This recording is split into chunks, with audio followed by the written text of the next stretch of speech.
Eerieville-Wondrous Destiny, Chapter 13. Crimson yelled and tried resisting all the way to the hole. Mrs. Layla was celebrating her husband's awakening, and Mr. Napoleon was too dizzy to realize what was happening. Big bad wolf. Big bad wolf, Mr. Napoleon would repeat faintly. He was just dragged by squirrel soldiers. Once inside the holes, they could not do anything but wait. Each one was in a separate one. The wooden entrance door was locked. The holes were large and deep. It seemed more like a wet, dark cave than anything. In his hole, Crimson began to shiver as the cool, moist breeze entered his lungs. It smelled like a swamp there. After about an hour of waiting, the squirrel leader came down to his hole. "What do you know about the Stardust Fairy and the mystical stone?" he asked. "I have reasons to believe that the Stardust Fairy holds the green mystical stone and that she healed our friend with her powers," Crimson replied. "How do you know of our Majesty?" he asked. "I knew it. You know her." Crimson spat back. "I don't know her personally. The otter told us about her."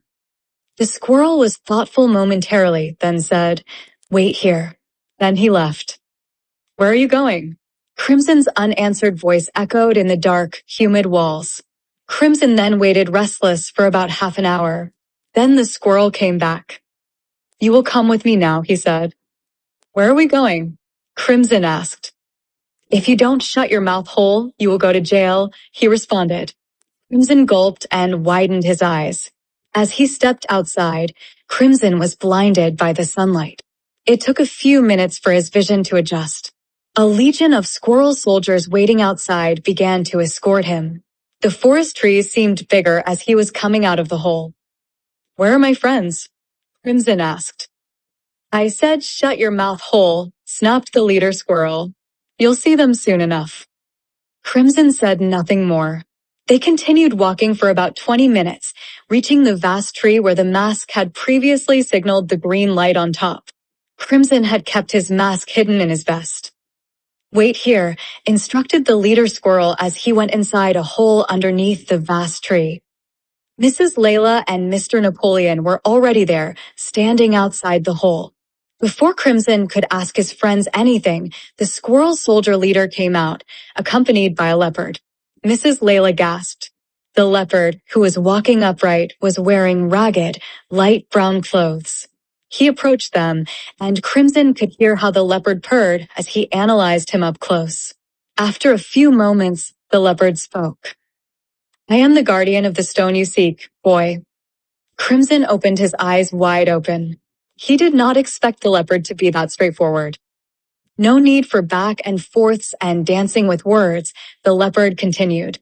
"I have something you want, and you, dear boy, can give us something we want." Crimson was silent. He did not know if he should trust this talking cat. After a brief moment, he responded, "I thank you for your honesty, sir. I shall be frank as well. A few days ago, I did not know that magic was true. And now, I do not know if I should trust you. The question, dear boy, is, how badly do you want this stone? And I believe we all know the answer to that. So, if you will, let us move on to the deal, shall we?" Crimson again was silent. He really was impressed with the leopard's effective words. "Very well," he responded a few moments later. "What is it that you want from us?" "What I want from you, dear boy, is that you help us bring our queen, the one you call Stardust Fairy, back to us. You see, she was kidnapped by the evil forces of Lord Darkshadow, who secretly keeps her in the castle."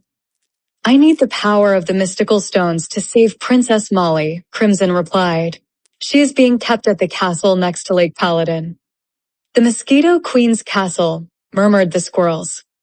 "The what?" Crimson cried in disbelief. "Did you really say Mosquito Queen?"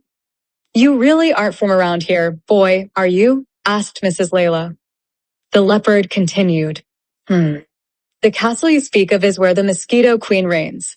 She yields her power from the diamond mystical stone, the most powerful of all. And Lord Darkshadow serves her. But he must have his own agenda. Be very wary of him." "I think I was there, and Mosquito soldiers guarded the entrance. It makes sense now.